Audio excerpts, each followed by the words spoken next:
우리가 그동안 율법, 그리고 복음, 그리고 믿음 이런 주제를 놓고 여러 차례 공부를 하였거든요. 그래서 이제 여러분 그 마음에 또 머리에 이 생각에 율법에 대한 이해가 충분히 되었으리라 제가 생각해요. 오늘은 그러면 이러한 모든 것에 목적이 있었을 거 아닙니까? 목적. 왜 여러분과 제가 이 땅에 태어났고 또 왜 그리스도인이 되어서 이렇게 만나고 이런 삶을 같이 살고 있는가? 하나님은 왜 이런 일들을 시작하셨는가? 이런 것에 대한 목적이 있지 않겠어요? 이 목적 의식이 확고하면 하고자 하는 일을 성공해요. 근데 목적 의식이 없으면, 목적에 뚜렷하지 않거나 확실하지 않으면 가다 보면 길이 어긋나거나 성취를 할 수 없는 경우가 좀 많아요. 성취할 수가 없어요. 목적 의식이 확고하지 않으면. 우리가 그리스도인으로 산다. 여기에는 우리가 그 목적이 분명히 있어야 돼요. 우리가 성취시키고자 하는 그런 목적 의식이 있어야 열망도 강해지죠. 자, 그래서 오늘 우리의 목적이 무엇일까요? 또 하나님은 우리에게 무엇을 이루시려고 우리를 이렇게 가르치시고 계실까요? 무엇 때문에 하나님, 예수님, 성령님 세 분이 이렇게 합력하여 우리를 향한 일을 하고 계실까요? 목적이 무엇일까요? 그래서 오늘 우리가 이 목적에 대해서 공부하겠어요. 여러분 데살로니가 전서에 보면 우리의 목적에 대해 나와 있죠. 하나님의 뜻에 대해서 나와 있어요. 하나님의 뜻은 우리의 거룩함이라 이렇게 나와 있거든요. 제가 지금 성경절들을 굉장히 많이 드릴 거예요. 이 성경절들을 여러분이 집에 가셔서 다 연결시켜 찾아보세요. 그러면 여러분께서 여러분이 거룩함에 대한 거룩함은 이런 것이고 이렇게 해야 되는 것이고 누가 이 일을 이렇게 해주시고 하는 모든 것들에 대해서 여러분들이 그 정리할 수가 있으실 거예요. 자, 첫 번째 성경절 에베소서 4장 20절에서 24절 그리고 히브리서 12장 14절 데살로니가 전서 3장 13절 4장 7절 4장 3절 5장 23절 네, 데살로니가 전서 4장 3절 3장 13절 4장 7절 5장 23절 그리고 요한복음 17장 17절 고린도 후서 3장 18절 골로새서 3장 10절 베드로 후서 3장 18절 계시록 7장 4절에서 17절 좀 제법 많아요. 이 거룩함에 대한 성경들이. 왜냐면 제일 중요한 것이기 때문에 또 있어요. 디모데후서 3장 16절 17절 마태복음 7장 16절 잠언 11장 25절 에베소서 4장 15절 계시록 2장 4절 요한 2서 6절 히브리서 11장 27절 히브리서 4장 12절 13절 요한 1서 2장 3절 4절 빌립보서 3장 12절 그리고 끝으로 빌립보서 4장 8절 굉장히 많죠. 왜냐하면 이만큼 중요한 것이기 때문에 그래요. 그리고 여러분들이 확실히 아셔야 되는 문제이기도 해요. 이 거룩함에 대해서. 그리고 하나 더 있습니다. 시편 119편 전체. 시간이 많이 걸리지만 우리가 충분히 연구해야 될 가치가 있는 주제예요. 거룩함. 다른 말로 하면 성화. 그렇죠? 자, 거룩함은 인간의 것이 아닙니다. 거룩함은 인간이 서로 주고받을 수 있는 것이 절대로 아니에요. 거룩함이란 것은. 거룩함은 그리스도를 통해 주시는 하나님의 선물이에요. 선물. 우리가 만들어낼 수 있는 것이 아니에요. 거룩함은. 그리고 거룩함은 어떠한 황홀경도 아니에요. 거룩함이란 것은 지극히 실제적인 우리의 생활 속에서 이루어지는 것이에요. 거룩함은 내 자신에 대해서 품고 있었던 사랑, 그것을 떠나서 하나님과 그리스도에 대해서 최고의 사랑을 품는 것이에요. 그리고 그 거룩함은 그리스도를 나의 구주로 받아들이고 주님의 모본을 따라 자기 부정의 길을 따라 사는 길이에요. 그것이 거룩함이에요. 거룩함. 여러분이 그 성경절들 주신 것, 제가 드린 것들을 다 읽어보면 이런 결론이 나와요. 거룩함에 대해서. 자, 또 거룩함은 성화라고 우리가 부르잖아요. 성화. 그래서 이 거룩함은 아버지와 아들과 성령님의 역사세요. 그 세 분이 이루어낸 어떠한 일이세요. 이 거룩함은. 자, 그리고 또 이 성부와 성자와 성령님께서 그러니까 성부 하나님, 성자 하나님, 성령 하나님과 하나가 되기 위해서 내 자신을 그분들과 하나님께 묶어놓는 사람들이 있어요. 그렇죠? 그런 사람들과 하나님이 맺으신 언약이 성취된 것이에요. 성화는. 그러니까 성화는 성부, 성자, 성령 하나님과 하나가 되기 위해서 자신들을 하나님께 묶어놓은 사람들이 있거든요. 그 사람들과 하나님이 맺으신 언약을 성취시키신 거예요. 성화는. 그러니까 결론이죠. 하나님이 맺으신 언약의 성취예요. 결론이거든요. 자, 여기서 잠깐 우리가 언약이라는 것을 좀 한번 짚어보고 넘어갈게요. 언약. 여러분 언약을 한번 생각해 보신 적이 있으세요? 언약. 너무 잘 아시는 거라 한 번도 살펴본 적이 없으시죠? 자, 언약은 사전을 찾아보면 말로 한 약속이에요. 자, 그리고 우리가 여러 번 공부했지만 우리는 성경에 나오는 어떤 단어를 국어 사전도 중요하지만 어떻게 또 공부합니까? 이 성경 안에서 무엇이라 언약을 표현하고 있는가가 중요하잖아요. 성구 사전을 찾아보면 언약에 대해서 2페이지, 한 장이 할애되어 있어요. 그만큼 이 성경 안에는 언약에 대한 단어가 많이 나와요. 언약. 아주 중요한 단어예요. 언약이. 자, 근데 언약은 하나님 우리한테 주신 말로 한 약속이란 말이에요. 여러분 약속이 무슨 뜻입니까? 약속. 너무 쉬워요. 약속. 약속은 내가 다른 사람과 미래에 있을 일을 어떻게 하겠노라고 정해놓은 것이에요.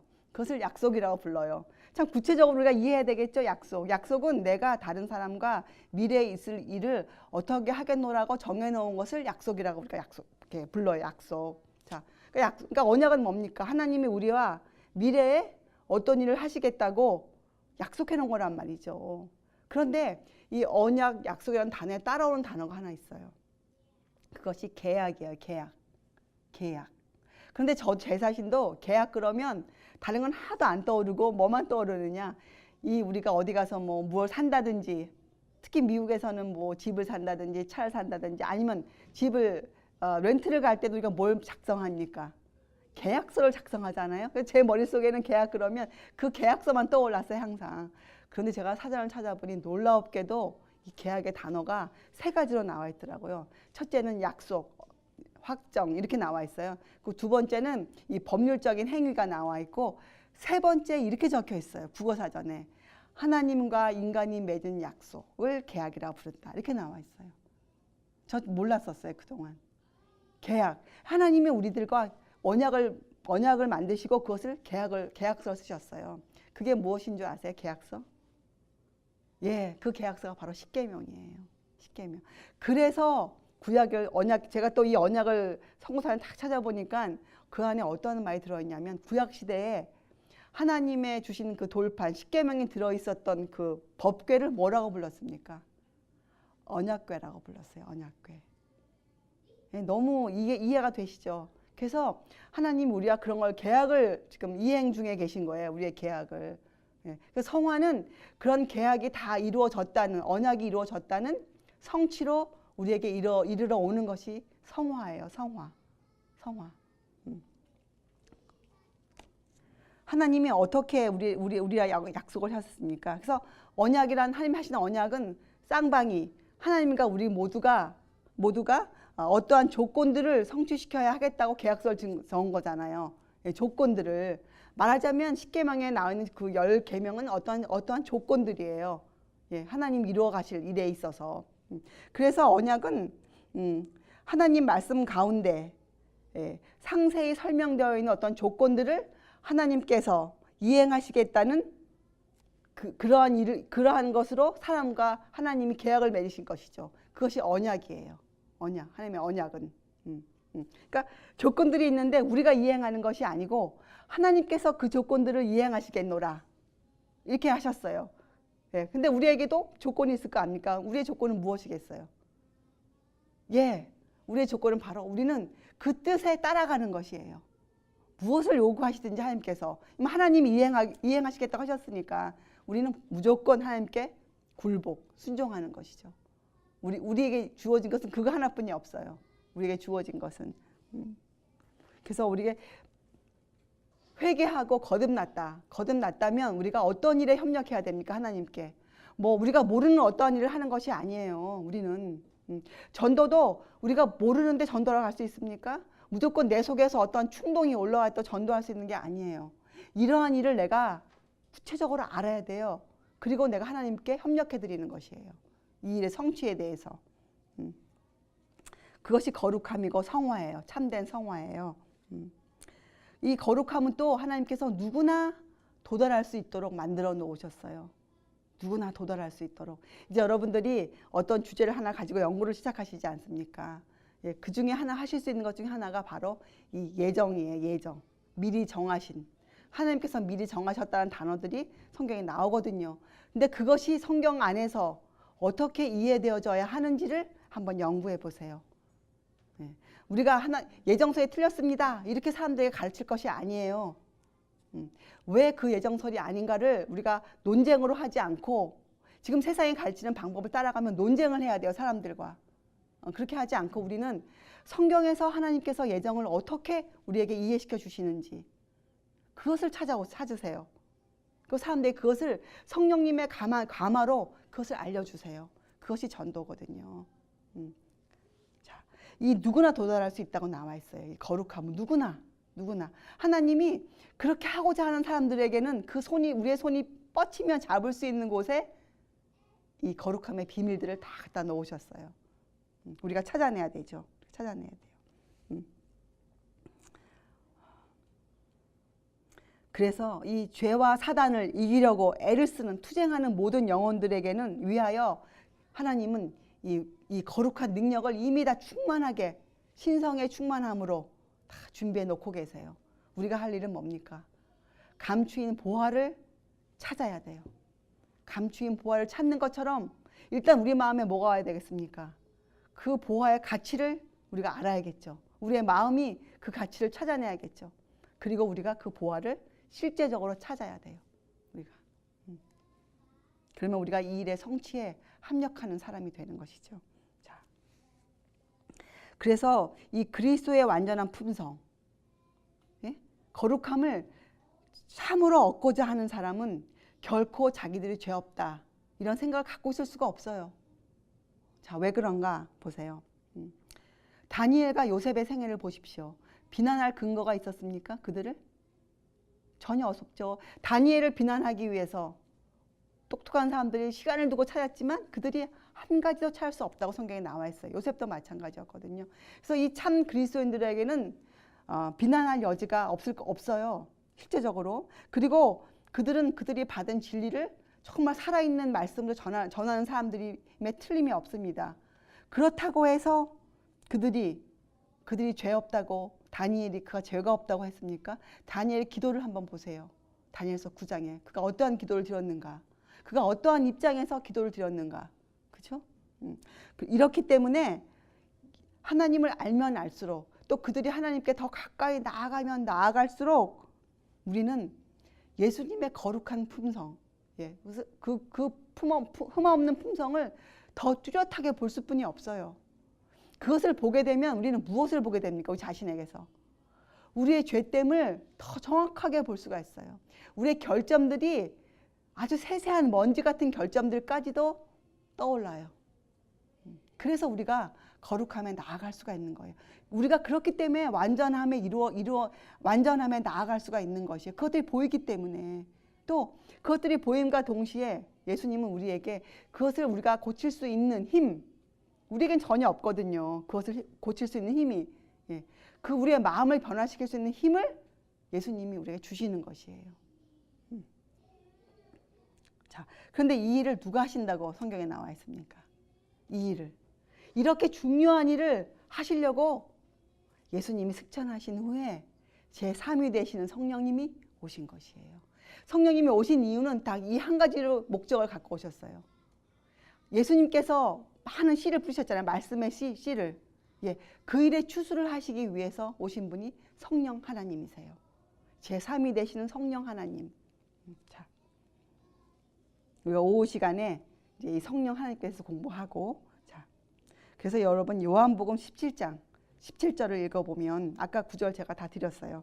그걸 읽어보면 이런 구절이 있어요. 다 여러분 잘 아시는 구절인데, 예수님께서 기도하셨죠. 요한복음 17장은 예수님의 마지막 중보기도거든요. 예. 참 너무 놀라운 글 아닙니까? 예수님께서 우리를 위해 기도하셨다. 우리를 위해서. 저희를 진리로 거룩하게 하옵소서. 아버지의 말씀은 진리니이다. 이렇게 하셨어요. 거룩함에 대한 정보를 주셨어요. 우리에게 예수님이. 어떻게 해요? 저희를 진리로 거룩하게 하옵소서. 아버지의 말씀은 진리니이다.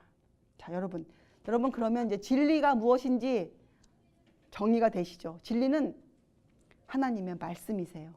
말씀. 그런데 시편 119편을 읽어보면 하나님의 말씀은 곧 하나님의 법이라고 되어져 있어요. 또 하나님의 법은 하나님의 계명이라고 나와 있어요.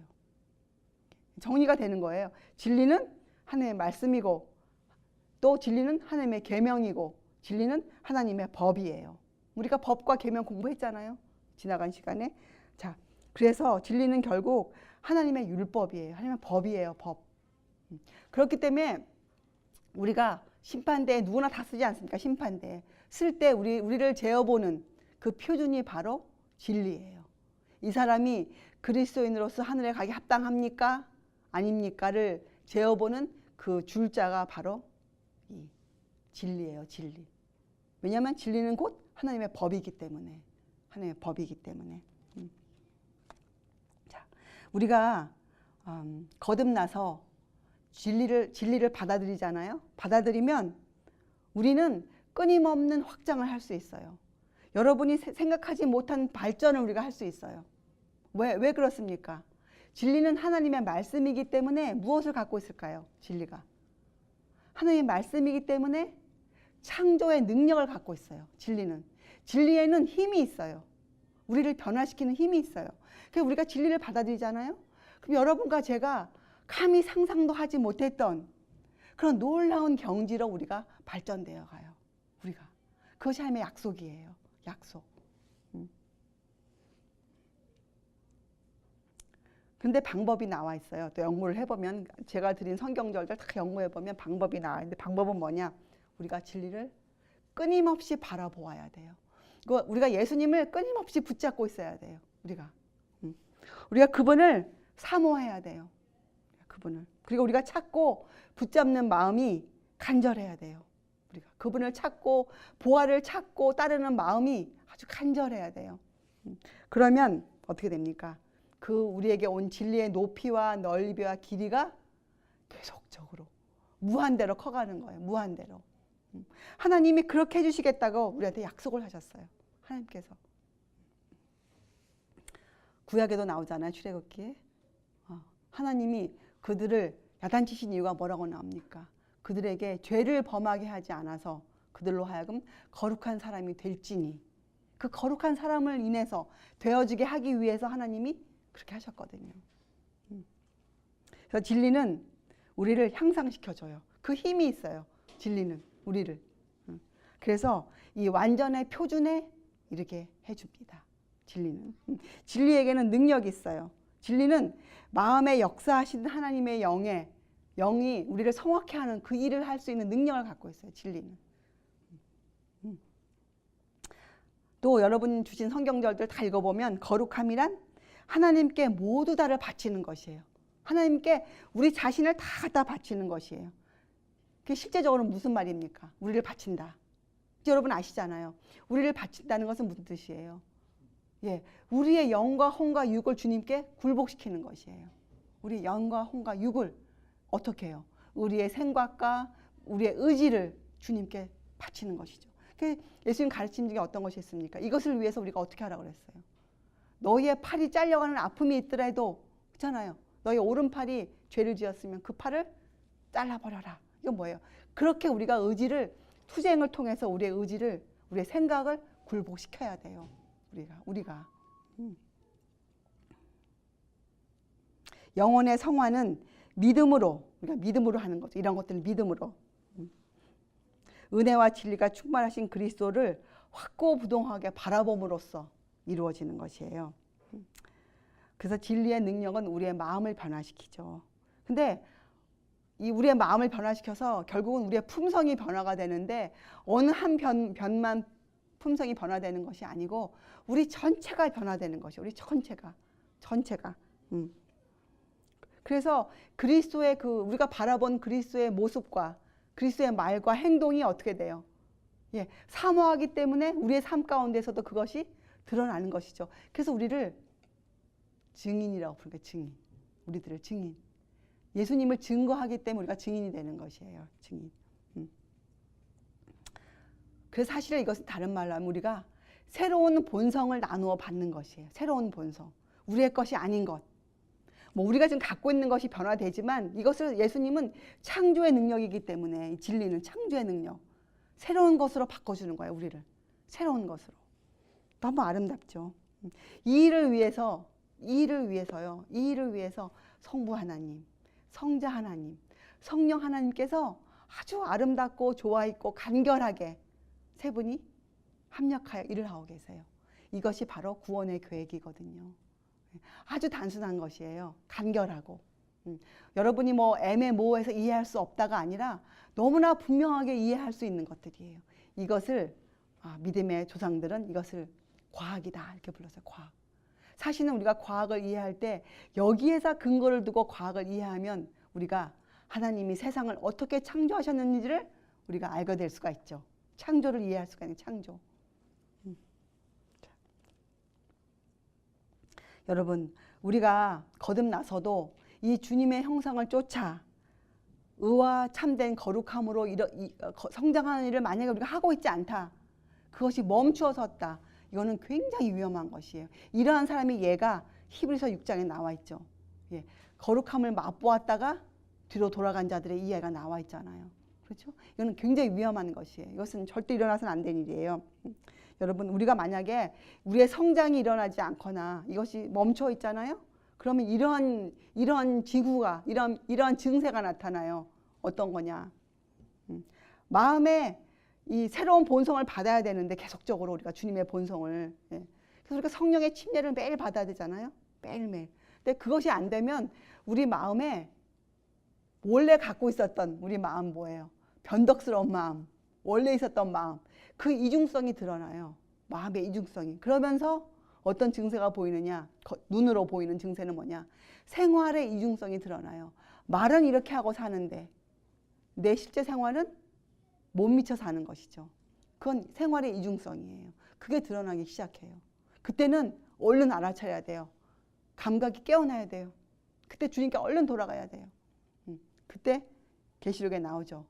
너희가 어디에서 처음 사랑을 잃어버렸는지를 너희가 알아보아라. 어디에서 떨어졌는가를 이런 말씀이 나오잖아요. 그 성경절도 아까 불러준 성경절에 있어요. 다 거룩함과 연결되어진 성경절들이에요. 그래서 여러분 꼭 우리 자신이 성장하고 있는가를 매일매일 체크해 보셔야 돼요. 우리가 성화에는 증거들이 있어요. 우리가 성화되고 있는가의 증거들이 있습니다. 이 증거들이 눈에 보이기 때문에 우리가 알 수 있어요. 충분히.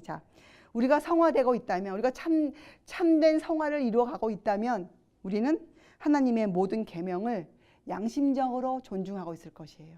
하나님의 모든 계명을 그냥 지키는 것이 아니고 내 양심적으로 내 심령이 존중하고 있을 것이에요. 그리고 주님이 나에게 주신 모든 달란트, 여기에는 하찮아 보이는 것이 없습니다. 모든 달란트를 아주 조심스럽게 개발시켜 가고 있을 것이에요. 아주 조심스럽게. 조심스럽단 말은 무엇입니까? 아주 신중하게 하고 있다는 뜻이에요. 신중하게. 그리고 그 사람의 삶에 이루어지는 모든 대화나 행동에 그리스도의 겸손함과 온유함이 나타내질 것이에요. 이것들이 성화의 증거들이에요. 여러분 삶에 이러한 증거들이 보이지 않는다. 그럼 여러분들이 정말 깊이 주님 앞에 무릎을 꿇어야 할 것이에요. 그래서 우리가 그동안 이 칭의도 많이 공부했죠. 믿음으로 말미암는 의, 그렇죠? 그리고 오늘은 거룩함, 성화도 공부했습니다. 자, 그 결론적으로 칭의는 하나님께서 한 영혼을 이 성화케 하려고 파멸해서 구원하실 일이에요. 칭의는, 그렇죠? 우리가 믿음으로 말미암는 의를 우리가 이해하고 경험하고 따라가는 일은 뭡니까? 결국은 이 성화를 이루어내기 위해서 하는 거거든요. 성화. 예, 성화는 무엇이라 우리가 말할 수 있는가? 성령님을 통하여 우리가 앞으로 있을, 우리 장래일에 있을, 하늘에서 살아가야 될 그 생활을 배우는 것이에요. 이곳에서, 이 땅에서. 참 아름답죠. 예, 우리가 이 땅에서 그리스도인 살아간다는 것은 무엇인가? 믿음으로 말미암는 의를 통해서, 그렇죠? 믿음, 의를 통해서 우리가 또 성령님의 그 역사를 통해서 하늘에서 우리가 살아가야 될 모본 생활을 미리 배우는 것이에요. 하늘의 생활을 배우게 해주는 것이 성화예요. 거룩함이에요. 거룩함. 성화는 우리를 은혜 가운데서 계속 성장하여 가야 돼요. 은혜 가운데서 계속 성장해 가야 돼요. 여러분 왜 그런 줄 아세요? 여러분과 저는 내일 사단이 우리를 어떻게 힘들게 할지, 어떠한 힘으로 우리에게 다가올지 우리가 알지 못해요. 그리고 사단은 살아있고, 사단 죽지 않았습니다. 사단 살아있고 굉장한 활동력으로 우리를 방해하기 위해서 지금 일을 하고 있거든요. 항상 그것을 기억하세요. 그래서 우리도 어떻게 합니까? 그래서 우리가 열렬한 마음으로 주님께 기도드려야 돼. 이 일 때문에. 사단이 이렇게 하고 있기 때문에 우리가 기도가 필요한 것이에요. 기도는 이럴 때 하는 것이에요. 기도는. 우리가 기도 왜 합니까? 내 뜻을 이루기 위해서요? 아니에요. 하나님의 뜻, 거룩함이 나에게 이루어지기 위해서 우리가 기도하는 거예요.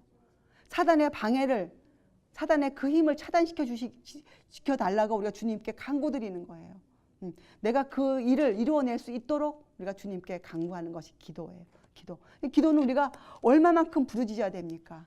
우리가 어떻게 열렬한 마음으로 해야 되겠어요? 이 일을 위해서. 우리가 알 수 없는 일을 위해서 하는 거니까. 기도는 사단을 저항할 힘을 얻고 또 그 도움을 구하기 위해서 우리 하나님께 무릎을 꿇는 것이에요. 기도는. 사단이 있는 한 언제 사단이 없어지냐면 다 공부해서 아시잖아요. 그렇죠? 사단이 있는 한 우리에게는 굴복시켜야 할 자아가 항상 있어요. 항상. 그리고 우리에게는 이겨야 할 빠지기 쉬운 죄가 항상 놓여 있습니다. 우리에게는. 그래서 우리는 정지할 수가 없어요. 성장을 멈출 수가 없어요. 그리고 정지할 곳도 없어요. 우리에게는. 자, 여러분 이것을 경험한 사도 바울 스님이 이렇게 고백했죠. 빌립보서 3장 12절에 내가 이미 얻었다 함도 아니요 온전히 이루었다 함도 아니라 오직 내가 그리스도 예수께 잡힌 바 된 그것을 잡으려고 쫓아가는 것이라. 이렇게 고백하셨어요. 지금 우리가 공부한 이것을 이해하셨기 때문에 바울 선생님께서. 그래서 우리는 보이지 않는 그분을 보는 것처럼 믿는 것이죠. 그렇죠? 어떻게 우리가 인내해야 돼. 인내해야 돼요. 인내. 그럴 때 우리가 변화되어져요. 이것이 히브리서 11장 27절에 나와 있어요.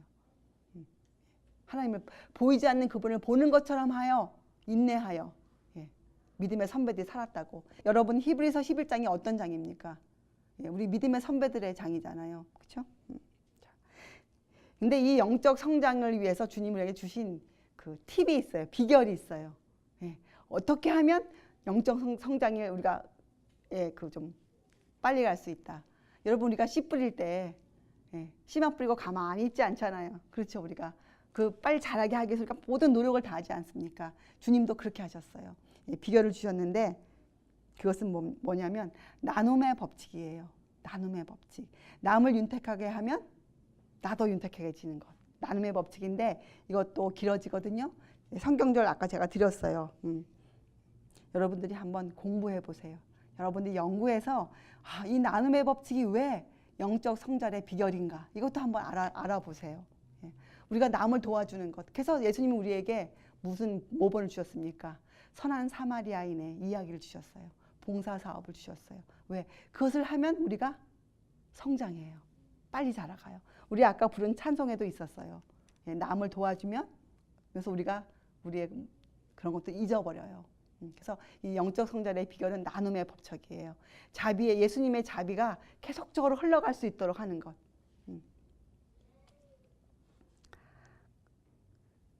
영적 교제. 우리가 주님과 교제를 나눈다. 하나님과 매일매일 교통한다. 이것이 바로 성화예요.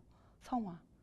성화. 그 성화는 하나님과의 우리가 교제를 나누는데 어떤 교제입니까? 이건 습관적인 교제예요. 아주 좋은 습관이죠. 아주 자연스럽게 하나님과 매일매일 만나는 것. 순간마다 만나는 것. 그것이 성화예요. 성화. 자, 이제 오늘 결론을 낼게요. 자, 결론은 우리가 너무나도 바라는 요한계시록 7장 4절부터 17절 읽어보면 뭐가 나오는가 하면 14만 4천에 대한 설명이 나와요. 14만 4천. 자, 이제 여러분 아시겠죠? 그럼 14만 4천. 요한계시록은 성경의 모든 책이 그곳에서 결론을 만나는 책이잖아요. 자, 그러면 14만 4천은 뭐의 결론입니까? 14만 4천은 바로 이러한 하나님의 언약의 성취로 이루어진 사람들이에요. 14만 4천. 그래서 성경에는 이들을 입맞은 자, 하나님의 인을 맞은 자들을 예수라고 나오죠. 그렇죠? 그리고 흰옷 입은 자들, 하나님의 혼인 예복을 입은 자들, 그렇죠? 또 큰 환란에서 나오는 자들.